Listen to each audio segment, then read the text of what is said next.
So we'll pick TPMS.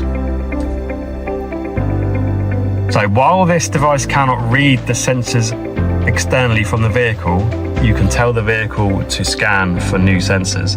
Now, iCarsoft don't do a reader, but Autel do, which is quite useful.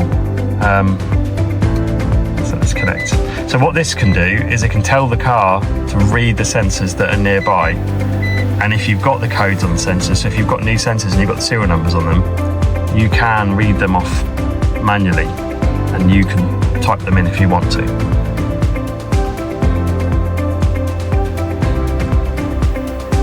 We come in here, ignition's on. It's going to go and communicate with the TPMS module, get all the information it needs.